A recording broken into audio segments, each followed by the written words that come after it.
ঠাকুর বৈষ্ণব পদ অবনীর সুসম্পদ, শুনো ভাই হইয়া এক মন। আশ্রয় লইয়া ভজে তারে কৃষ্ণ নাহি তজে, আর সব মরে অকারণ। বৈষ্ণব চরণ জল প্রেম ভক্তি দিতে বল, আর কেহ নহে বলবন্ত। বৈষ্ণব চরণ রেণু মস্তকে ভূষণ বিনু, আর নাহি ভূষণের অন্ত। তীর্থজল পবিত্র গুণে লিখিয়াছেন পুরাণে, সেসব ভক্তির প্রবঞ্চন। বৈষ্ণবের পাদদক সম নহে এই সব, যাতে হয় বাঞ্ছিত পূরণ। বৈষ্ণব সঙ্গেতে মন আনন্দিত অনুক্ষণ, সদা হয় কৃষ্ণ পরসঙ্গ। দীন নরোত্তম কান্দে হিয়া ধৈর্য নাহি বান্ধে, মোর দশা কেন হইল ভঙ্গ। ভক্তগণ, আস্বাদন করছিলাম আমাদের পরম পূজ্য বড় বাবাজি মহারাজ শ্রী শ্রী ১০৮ রাধারমণ চরণ দাস দেব দিব্যাতি দিব্য জীবনী গ্রন্থ লীলা গ্রন্থ চরিত সুধা। এই দিব্যাতি দিব্য লীলা গ্রন্থ চরিত সুধায় আমরা নাম মাহাত্ম্য, ধাম মাহাত্ম্য, প্রসাদ মাহাত্ম্য এবং বৈষ্ণব মাহাত্ম্য, এই যে চার মাহাত্ম্যকে ওনার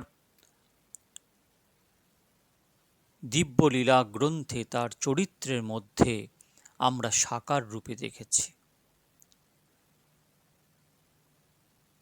খুব সাবধানে আনন্দের সহিত লীলা শুনুন আমাদের পরম পূজ্য বড় বাবাজি মহারাজের।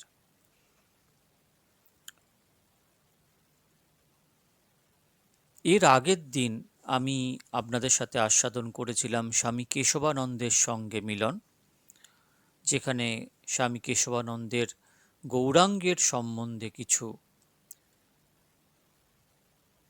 সংশয় ছিল, যা সংশয়কে আমাদের পরম পূজ্য বড় বাবাজি মহারাজ অদ্ভুত ব্যাখ্যা সহিত তাকে বুঝিয়ে সেই সংশয় ছেদন করলেন। এবং তারপরে আমাদের পরম পূজ্য বড় বাবাজি মহারাজ পেয়ারি বাবুর বাড়িতে মহোৎসবে যোগ দিলেন। ক্রমে যতই দিনের পর দিন যেতে লাগল, ততই কটকবাসীগণ বাবাজি মহাশয়ের প্রতি আকৃষ্ট হতে লাগলেন। একদিন পেয়ারিবাবু এসে বাবাজি মহাশয়কে বললেন, বাবা, তুই তো সর্বত্রই আনন্দ করে বেড়াচ্ছিস, একদিন গোবিন্দের বাড়ি যাবি না? পূর্বেই বলা হয়েছে যে সস্ত্রীক পেয়ারিবাবু বাৎসল্য রসের উপাসক এবং সগণ বাবাজি মহাশয়ের প্রতি এনাদের সন্তান বাৎসল্য। বাবাজি মহাশয় বললেন, কেন বাবা, গোবিন্দ তো আমাদের, আমরাও তোমাদের, আদেশ করলেই হলো। পেয়ারিবাবু বললেন, বেশ, আজই হোক। বড় বাবাজি বললেন, তাই হবে, আমার কোনো আপত্তি নেই। পেয়ারিবাবু বললেন, কত লোক হবে বাবা? বড় বাবাজি মশাই বললেন, সেজন্য কোনো চিন্তা করতে হবে না, আপনি যা জোগাড় করে রাখবেন, গোবিন্দকে ভোগ দেবেন, তাতেই নিতাইচাঁদ পূরণ করে দেবেন। সম্ভব ৪০-৫০ জন হতে পারে। শুনে প্যারীবাবু হৃষ্টচিত্তে বাড়ি চলে গেলেন এবং বাবাজি মহাশয়ের কথা অনুসারে ৫০-৬০ জনের উপযোগী দ্রব্যাদি জোগাড় করলেন। ২ জন ব্রাহ্মণ পূজারী রসই করতে লাগলেন। বেলা অবসান প্রায়। এই সময় বাবাজি মহাশয় নাম কীর্তন করতে করতে বালুবাজার, চৌধুরী বাজার, বক্সি বাজার, চাঁদনী চক, সাহেবজাদা বাজার প্রভৃতি ঘুরিয়ে অবশেষে মানিক ঘোষ বাজারে গমন করলেন। পেয়ারিবাবুর বাড়ি মানিক ঘোষ বাজারের মধ্যে। যখন সংকীর্তনের দল পেয়ারিবাবুর বাড়ির সম্মুখে, তখন লোকসংখ্যা প্রায় ২৫০ কম নয়। বাবাজি মহাশয় দরজার এক পাশে দাঁড়িয়ে সকলকে বাড়ির মধ্যে প্রবেশ করিয়ে দিতে লাগলেন। সকলে প্রবেশ করার পর নিজে ঢুলতে ঢুলতে বাড়ির মধ্যে প্রবেশ করলেন এবং গোবিন্দজিউকে দণ্ডবৎ প্রণামপূর্বক যে স্থানে রান্না হয়েছিল সেই স্থানে গিয়ে দেখেন যে পেয়ারীবাবু ও তার স্ত্রী অতিরিক্ত লোক সংঘট্ট দেখে বড়ই ভাবিত হয়েছেন। তখন মাকে অর্থাৎ পেয়ারীবাবুর স্ত্রীকে প্রণাম করে বললেন, মা, তুমি নিরুদ বেগে নাম কীর্তন শ্রবণ করো, লোকজন খাওয়াবার জন্য কোনো চিন্তা নেই, নিতাই চাঁদ সকল অভাব পূরণ করবেন, ক্ষুধার্ত কেউ ফিরে না গেলেই তো হলো। স্নেহময়ী মা এনার মাথায় হাত দিয়ে বললেন, বাবা, সমস্তই তো তোমাদের, যদি কেউ বিমুখ হয় সেও তো তোমাদেরই অপযশ, আমার কি বাবা। বাবাজি মহাশয় হাসতে হাসতে বললেন, আচ্ছা তাই হোক, নিতাই চাঁদের প্রসাদে কেউ বঞ্চিত হবে না, চলো সকলে কীর্তন শুনবে বলে নিজে নাচতে নাচতে কীর্তনের মধ্যে প্রবেশপূর্বক নাম করতে লাগলেন। রাত প্রায় ১.৫ প্রহর অতীত হল। কাহারও সংজ্ঞা নেই, আবাল বৃদ্ধ যুবা সকলেই নামে মাতোয়ারা, কারোরই বাহ্য অনুসন্ধান নেই।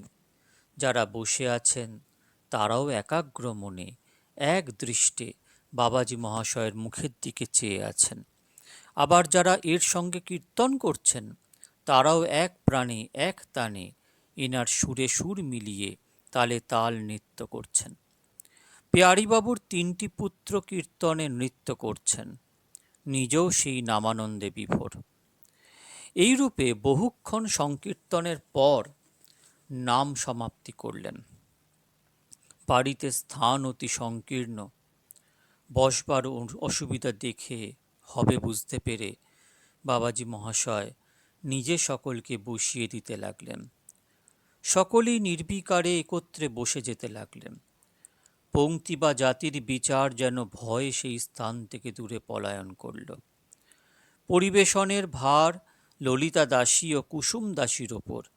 ইনি নিজে একবার ভোগের ঘরে গমনপূর্বক প্রসাদ দেখিয়ে ললিতা দাসীকে বললেন, পরমানন্দে প্রাণ খুলে পরিবেশন করো, নিতাই চাঁদ আছেন।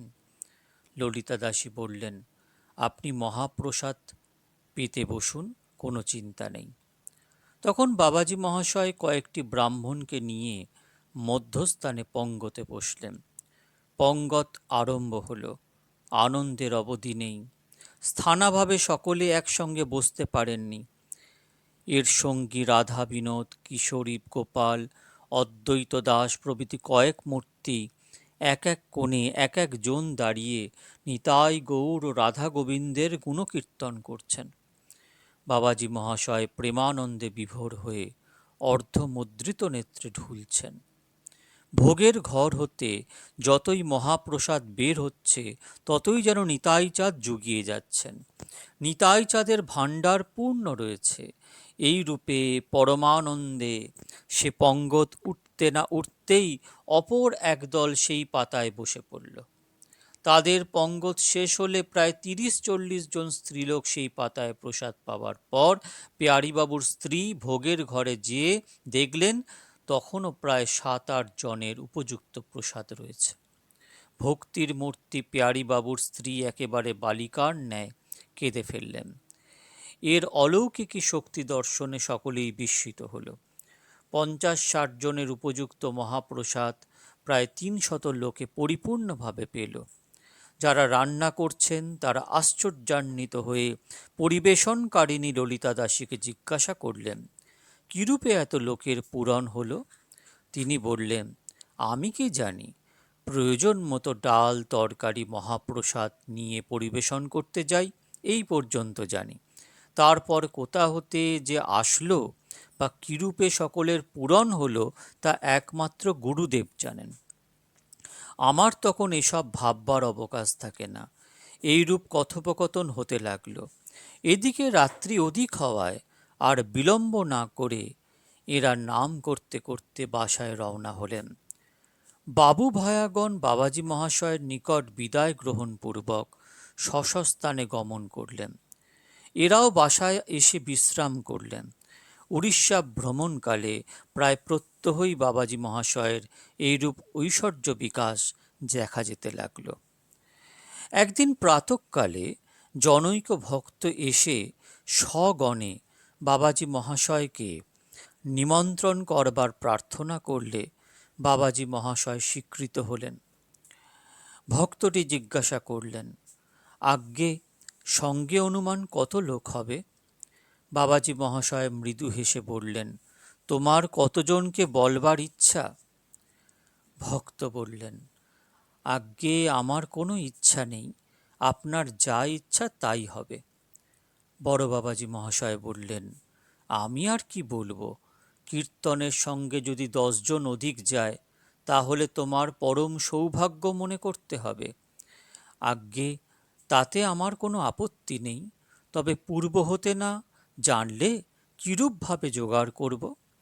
বড় বাবাজী মহাশয় বললেন, আচ্ছা, তবে শতাবধি লোকের প্রয়োজন পরিমাণ আয়োজন করো। 2-4 জন কম হতে পারে, বেশিও হতে পারে।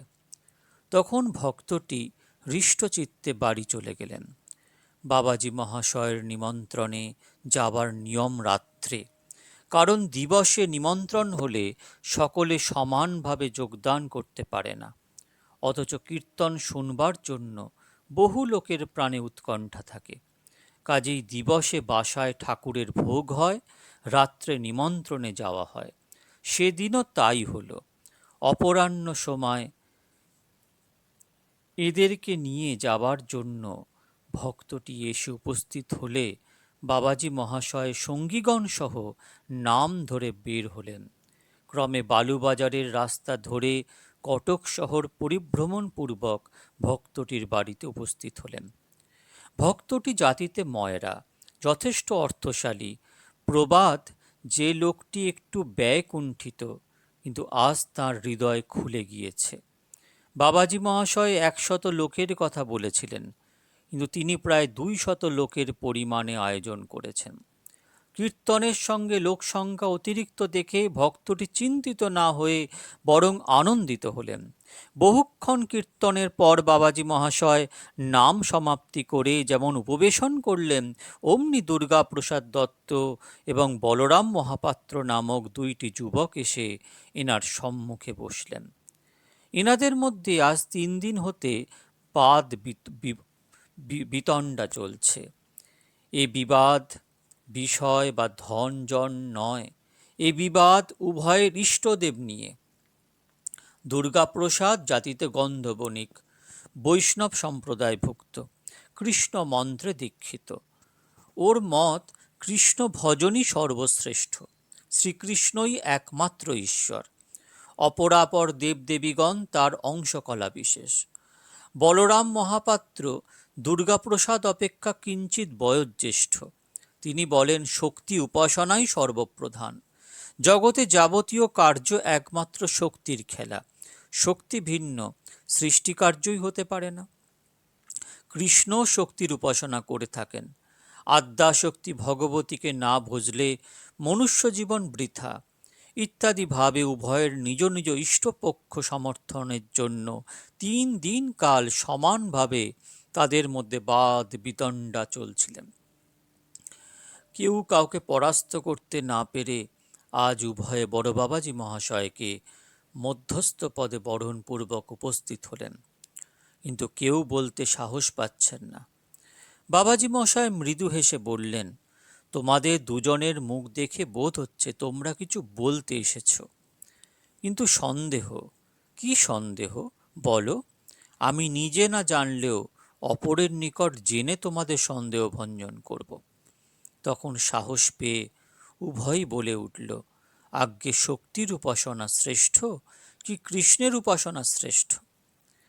বড় বাবাজী মশাই বললেন, তোমরা কোনটিকে বড় মনে করো? আগে বেশ প্রাণ খুলে বলো, তারপর আমি বলবো। দুর্গাপ্রসাদ বললেন, আজ্ঞে শ্রীকৃষ্ণই বড়, কারণ ভাগবত বলেছেন, এতে চাংশ কলাপুংস কৃষ্ণস্তু ভগবান স্বয়ং ইন্দ্রারি ব্যাকুলম লোকম মৃরয়ন্তি চ যুগে যুগে।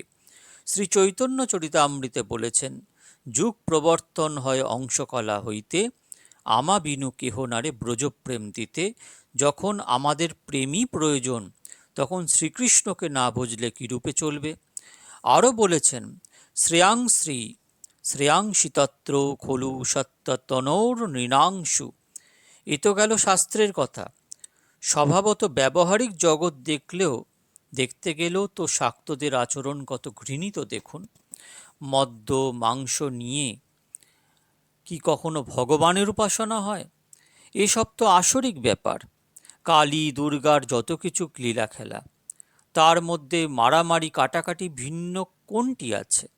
আপনি বলুন, নগর কীর্তন দেখি যাকে ভজন করব, তিনি যদি খড়গ ত্রিশূল মুষল মুদ্গরধারী নগর কীর্তন হলেন, তবে তবে তাকে ভোজে সত্যগুণ কোথা হতে আসবে?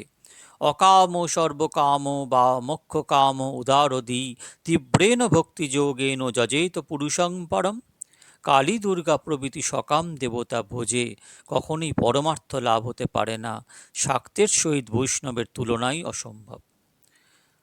বড় বাবাজি মশাই বলেন, আচ্ছা, এ তো এক পক্ষের কথা শুনলাম, তুমি কি বলো বাবা? মহাপাত্র বললেন, আমি প্রথমে কয়েকটি কথা জিজ্ঞাসা করতে ইচ্ছা করি। আচ্ছা, শক্তি না থাকলে কোনো কার্য হতে পারে কি? দৃশ্য জগৎ শক্তি হতে উৎপন্ন। শক্তির অভাবে শক্তিমান কোনো কার্যই করতে পারে না। যদি শক্তি ব্যতীত শক্তিমান কোনো কার্য করতে না পারেন, তবে শক্তি বড় হল নাকি? ব্রজগোপীগণ শক্তির আরাধনা করে কৃষ্ণপ্রাপ্ত হয়েছিলেন। শ্রীকৃষ্ণ বনে গিয়ে ভগবতীকে মাতৃ সম্বোধন করেছেন।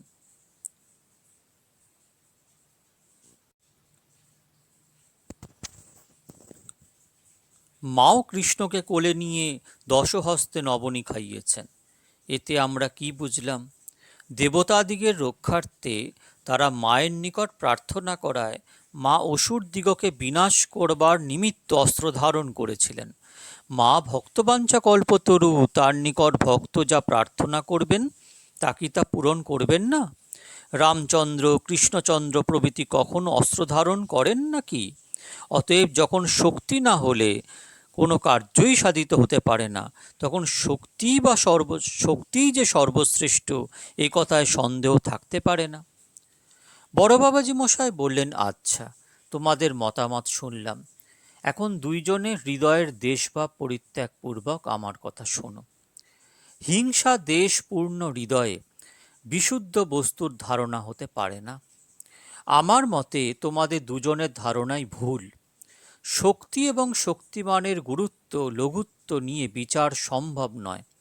কারণ শক্তি শক্তি মতৌর ভেদ।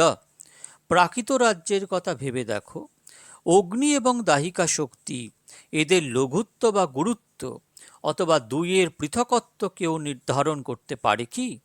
সর্বদেব পুজিবে না হবে তৎপর, সবার নিকট মেগে লবে ইষ্টভক্তি বর। গীতায় বলেছেন, যদা যদা হি ধর্মস্য গ্লানির্ভবতি ভারত অভ্যুত্থান অধর্মস্য তদাত্মানং সৃজাম্যহম পরিত্রাণায় সাধূনাং বিনাশায় চ দুষ্কৃতাম ধর্ম সংস্থাপনার্থায় সম্ভবামি যুগে যুগে।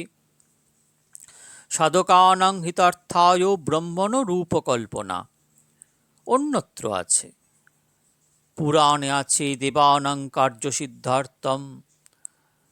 সিদ্ধার্থ মাভির্ভবতি চাম্বিকা ইত্যাদি যাবতীয় শাস্ত্রবাক্য শক্তি এবং শক্তিমানের অভেদ ভিন্ন ভেদ কল্পনা করেনি।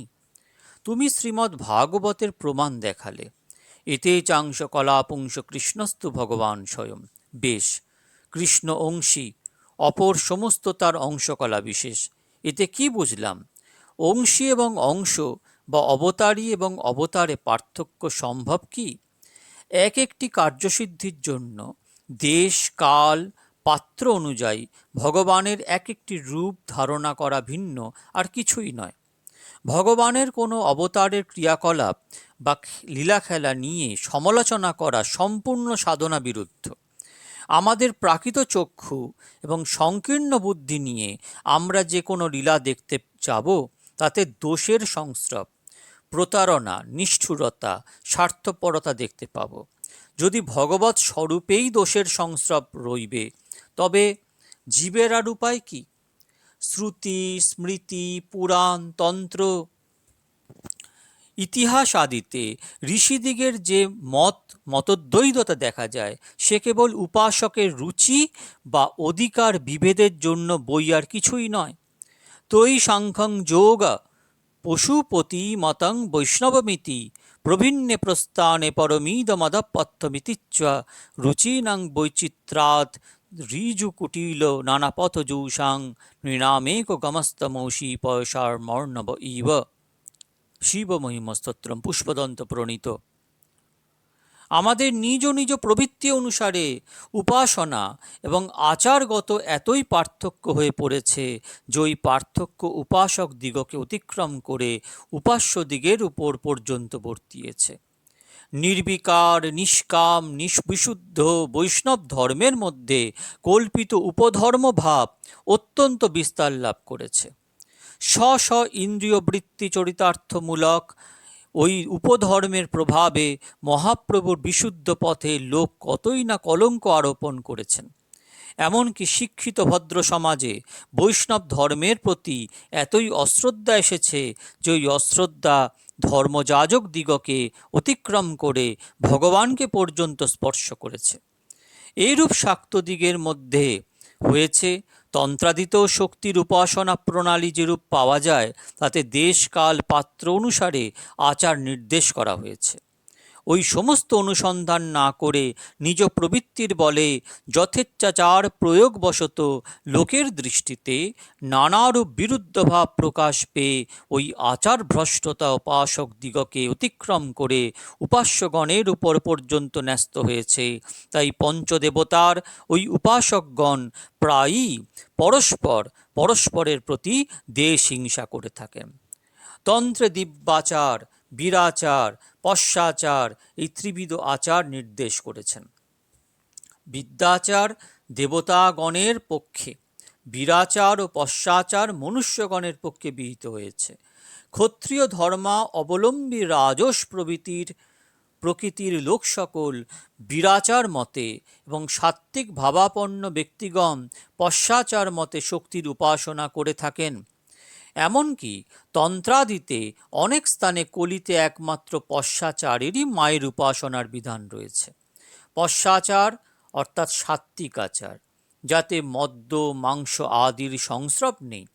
অনেকে পশ্চাচার মতে উপাসনা করতে গিয়ে হয়তো তন্ত্রোক্ত বীরাচারের দুই একটি শ্লোক অভ্যাস করত নিজ নিজ প্রবৃত্তির চরিতার্থ করবার মানসে পশুহিংসা বা মদ্যাদি ব্যবহার করে থাকেন। একে কি মায়ের উপাসনা প্রণালী বলতে হবে? এই সমস্ত নিয়ে শাক্ত বৈষ্ণবের মতদ্বৈধতা। শাস্ত্রের প্রকৃত মর্ম অবগত না হয়ে বাইরের ব্যবহার নিয়ে বিবাদ করা সম্পূর্ণ ভুল। আমি তো বহু অনুসন্ধান করেও শাক্ত বৈষ্ণবের কোনো পার্থক্য অবগত হতে পারলাম না। কারণ বৈষ্ণব ধর্ম অবলম্বীগণের প্রধান অবলম্বনী যোগমায়া পৌর্ণমাসী দেবী। যোগমায়ার কৃপা না হলে লীলায় প্রবেশের অধিকার হতে পারে না। ব্রজগোপীগণ কাত্যায়নী ব্রত করে শ্রীকৃষ্ণকে প্রাপ্ত করেছিলেন। রুক্মিণী দেবী অম্বিকার সেবা করে কৃষ্ণ লাভ করেছিলেন। মা যশোমতী হরগৌরীর আরাধনা করে কৃষ্ণকে লাভ করেছিলেন। শচীমা পোড়ামাতা নাম্নী নবদ্বীপ অধিষ্ঠাত্রী দেবী ও পুণ্য সলীলা মা গঙ্গার উপাসনা করে গৌরাঙ্গ লাভ করেছিলেন। প্রধান পদকর্তা চণ্ডীদাস ঠাকুর গ্রাম্য দেবতা বাসুলীর আরাধনা করে তার কৃপায় শ্রী রাধা গোবিন্দ লীলা প্রত্যক্ষ অনুভব করেছিলেন। অতএব যে কোনো ভাবের বৈষ্ণব হন না কেন, শক্তির কৃপা ব্যতীত কেউ ভগবানকে প্রাপ্ত হয়েছেন? আবার যারা শাক্ত বলে অভিমান করেন বা বৈষ্ণবগণই কিছুই নয় ইত্যাদিভাবে অবজ্ঞা প্রদর্শন ও বাদ প্রতিবাদ করেন, তারাও কি শালগ্রাম শিলা সেবা করেন না? বিষ্ণুর পূজা বা আরাধনা ভিন্ন কোনো আরাধনাই সিদ্ধ হতে পারে না। শাস্ত্র বলেছেন, বিষ্ণু পূজা বিহীনা যা সা পূজা নিষ্ফলা মতা অন্যত্র চক্রহীনস্তুজ্জৎ স্থানং তত্তু শৌচ বিবর্জিত বিজির্তং নহি দেবো গণাস্তত্র তিষ্ঠন্তি। শঙ্করোহ ব্রবীত। এমন কোন ব্যক্তি আছেন যিনি অন্তিমকালে হরে কৃষ্ণ গোবিন্দ রাম নারায়ণ ব্রহ্ম প্রভৃতির নাম উচ্চারণ না করেন? তবে কাকে শাক্ত বলবো, কাকেই বা বৈষ্ণব বলবো, আমি তো বুঝতে পারলাম না। এ তো গেল সাধনের কথা। আবার ভগবৎ স্বরূপের কথা দেখো। রামচন্দ্র রাবণবধের সময় অষ্টোত্তর শত নীলোৎপল দ্বারা দেবীর আরাধনা করেছিলেন। শ্রীকৃষ্ণচন্দ্র বৃন্দাবন লীলা আস্বাদনের জন্য যোগমায়ার আশ্রয় গ্রহণ করেছিলেন। তাকে প্রণাম বন্দনা, দেবী দশভুজাকে মাতৃসম্বোধনে নবনীত গ্রহণ প্রভৃতি বহু বহু কার্য করেছেন। আবার দেবাদিদেব মহাদেব রাম নামে উন্মত্ত হয়ে দিবানিশি শ্মশানে মশানে ভ্রমণ করে থাকেন। মহামায়া ভগবানের অধরামৃত পাবার জন্য বহু তপস্যা করে শ্রী জগন্নাথ ধামে বিমলারূপে বাস করে মহাপ্রসাদ গ্রহণ করেছেন। এই রূপে দেবদেবীগণ পরস্পর পরস্পরকে ভাবনা করে থাকেন। এই নিয়ে বিবাদ করা সম্পূর্ণ অনুচিত। নিন্দাশূন্য নম্রভাবে সবার স্তবন, অভ্যাগত আহুত ব্যক্তির চরণ বন্দন, এটি সাধারণ বাক্য। ধর্মযাজক মাত্রেরই এটা পালন করা অবশ্য কর্তব্য। এতে গৃহী বানপ্রস্থ বা সন্ন্যাসীর ভেদাভেদ নেই। যে যে কোনোভাবেই হোক পরচর্চকের গতি নাই কোনো কালে, বিশেষত বৈষ্ণব ধর্ম অবলম্বীগণের পক্ষে তো একবারই বিরুদ্ধ। কারণ ব্রাহ্মণ আচণ্ডাল কুক্কুরান্ত করি, দণ্ডবৎ করিবেক বহুমান্য করি, এই সে বৈষ্ণব ধর্ম সবারে প্রণতি, সেই ধর্মধ্বজি যার ইথে নাহি মতি। এই মহাবাক্যটি বৈষ্ণব ধর্মের মূল ভিত্তি। শাস্ত্র যখন আচণ্ডাল কুকুর পর্যন্ত প্রণাম বন্দন আদি করবার বিধান করলেন, তখন শিব দুর্গা কালী প্রভৃতির দেবদেবীগণ কি তা থেকে তুচ্ছ হলেন? যারা কিছুই মানে না তারাও বরং ভালো, কিন্তু এক ও দেশ ও ব্যাপিনী ভক্তি অনর্থের মূল, এ কথা শাস্ত্রেও লিখেছেন। কিছুই না মানে হয় সে তো পাষণ্ড, একে মানে আর না মানে সে মতো ভণ্ড। পাষণ্ডের উদ্ধার হবে অবহেলে, ভণ্ডের নিস্তার নাহি কোনো কালে। তোমাদের এই বিবাদের কথায় আমার একটি গল্প মনে পড়ল। এক গুরুদেব কোনো শিষ্য বাড়ি গেছেন। শিষ্যটির পুত্র কন্যাদি কিছুই নেই, কেবল স্বামী স্ত্রী দুইজন। স্ত্রীটি গুরুদেবের নিকট প্রশ্ন করলেন, গুরুদেব, শিষ্যের একমাত্র আশ্রয়স্থান বা উদ্ধারের উপায় কি? গুরুদেব বললেন, মা, শ্রী গুরু পাদপদ্মই শিষ্যের একমাত্র অবলম্বন। গুরু পাদপদ্ম সেবা ভিন্ন ভবপরে যাবার আর উপায় নেই। গুরু বাক্যৈক নিষ্ঠ শিষ্যপত্নী মনে মনে দৃঢ় নিশ্চয় করে রাখলেন যে গুরু পাদপদ্মই শ্রেষ্ঠ, গুরু পাদপদ্মই সেবাই যে শিষ্যের একমাত্র কর্তব্য। শিষ্যটি মনে মনে সিদ্ধান্ত করলেন যে গুরুমুখপদ্ম বাক্য চিত্তেতে করিয়া ঐক্য, আর না করিও মনে আশা। শ্রী গুরুদেবের শ্রীমুখ নিঃসৃত মন্ত্রাত্মক বর্ণ যদি কর্ণদ্বারে হৃদয়ে প্রবেশ না করিত, তবে কিরূপে হৃদয়ের অন্ধকার দূর হইত? অনাদিকাল হতে ত্রিতাপে তাপিত হৃদয় মরুভূমির সদৃশ কঠিন এবং শুষ্ক ছিল। অযাচিত কৃপাকারী পরম দয়াল শ্রী গুরুদেব করুণা করে উপদেশামৃত সিঞ্চনে সেই হৃদয় মরু সুশীতল ও স্নিগ্ধ করলেন। অতএব গুরুদেবের শ্রীমুখী সর্বশ্রেষ্ঠ। একদিন স্বামী স্ত্রী উভয়ের মনোকথা প্রকাশ করতে গিয়ে উভয়ের বাদানুপাত করতে লাগলেন। স্ত্রী বলেন গুরুদেবের চরণ শ্রেষ্ঠ, স্বামী বলেন মুখ শ্রেষ্ঠ। কেউ কাউকে পরাস্ত করতে না পেরে গুরুদেবকে সংবাদ দিলেন। গুরুদেব আগমন করে করবা মাত্র শিষ্যপত্নী তার চরণের যত্ন করতে আরম্ভ করলেন। শিষ্য উপদেশামৃত পানে বিভর। গুরুদেব মহাবিপদগ্রস্ত। শিষ্যপত্নী উভয় মুখ ও চরণ নিয়ে ব্যস্ত।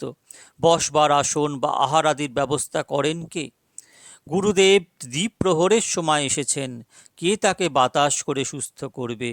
কারণ তার মস্তক বা উদরের সেবক তো কেউ নেই। একেই বলে এক ও দেশ ও ব্যাপিনী ভক্তি। আমার যে বস্তুর প্রয়োজন, আমি যার নিকট হতে তা প্রাপ্ত হব, তিনিই আমার সর্বস্ব। তাঁর অপর কেউ বাচুক আর মরুক, তাঁর ওপর কেউ বাচুক আর মরুক, যেমন স্বামী স্ত্রীর একমাত্র সেব্য বস্তু, স্বামী সেবাই স্ত্রীর অবশ্য কর্তব্য। শ্বশুর শাশুড়ি দেবর বা ভাসুর প্রভৃতির সেবা তো আর শাস্ত্রে উল্লেখ নেই। তবে স্বামী সেবা স্ত্রীর অবশ্য কর্তব্য, এই বিষয় নিয়েও বিভিন্ন আচার্যের বিভিন্ন কথা আছে। একটা কথাতে এর ব্যাখ্যা হয় না। যে স্বামী ভগবৎ পরায়ণ, যে স্বামী ভক্ত, যে স্বামী স্ত্রীকে ভগবানের দিকে এগিয়ে নিয়ে যান, যদি সেই স্ত্রী তার স্বামীকে সেবা করেন, অবশ্যই তা ধর্ম, অবশ্যই তা ধর্ম।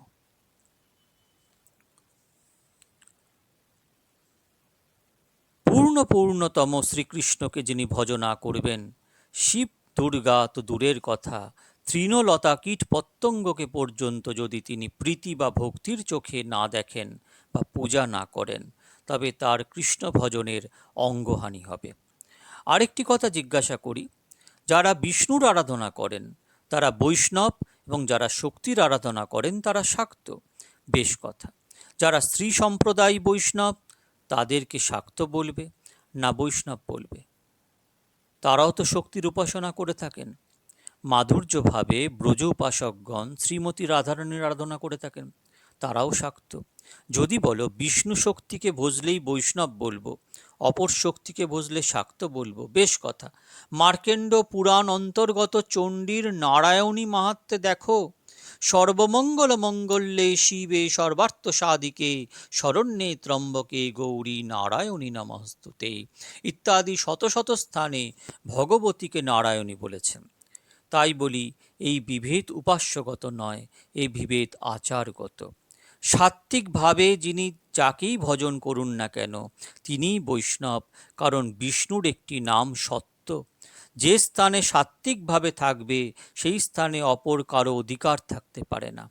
অতএব বলি, ধর্ম নিয়ে বিবাদ বিশ্বস্বাদ পরিত্যাগপূর্বক যার যেরকম রুচি, তদ অনুসারে ভগবৎ পথে অগ্রসর হও। যে সময় যেটুকু দরকার প্রভু আপনি মিলিয়ে দেবেন।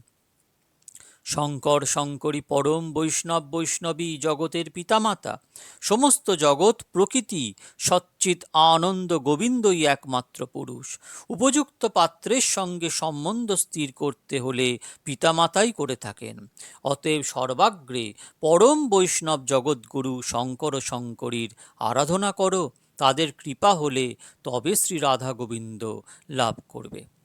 তখন যুবকদ্বয় ব্যাকুলভাবে বাবাজী মহাশয়ের চরণতলে পড়ে কাঁদতে লাগলে ইনি উভয়কে আলিঙ্গন দানে সুস্থ করলেন। উপস্থিত ভক্তগণ বাবাজী মহাশয়ের মুখে শাক্ত বৈষ্ণবের সমন্বয় শ্রবণে চিরকাল উপাস্যগত দেশভাব হৃদয়ে পোষণ হেতু নিজে নিজেকে অপরাধী মনে করে এর চরণে ক্ষমা প্রার্থনা করতে লাগলেন। বাবাজী মহাশয় প্রেম গদগদ কণ্ঠে বললেন, ভাই সকল, ধন্য কলিকাল, পরম দয়াল নিতাই গৌরাঙ্গ কোনরূপ অপরাধের বিচার করে না। ব্যাকুল প্রাণে হা নিতাই গৌরাঙ্গ বলে ডাকো, তাঁদের চরণে আত্মসমর্পণ করো, অভীষ্ট লাভ হবে। এই রূপে সকলকে আশ্বাস প্রদান পূর্বক পরমানন্দে মহাপ্রসাদ সেবা করে নাম করতে করতে বাসায় প্রত্যাবর্তন করলেন।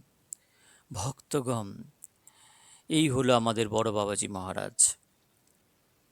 নাম, নামের প্রকট বিগ্রহ, কৃষ্ণ তত্ত্ববেত্তা। ইনি তো কোনো সাধারণ সাধক ছিলেন না, সাধারণ সিদ্ধও ছিলেন না। ইনি সিদ্ধের সিদ্ধের থাক। স্বয়ং নিতাই চাঁদ এনার দেহকে অবলম্বন করে তার লীলা খেলা খেলেছেন।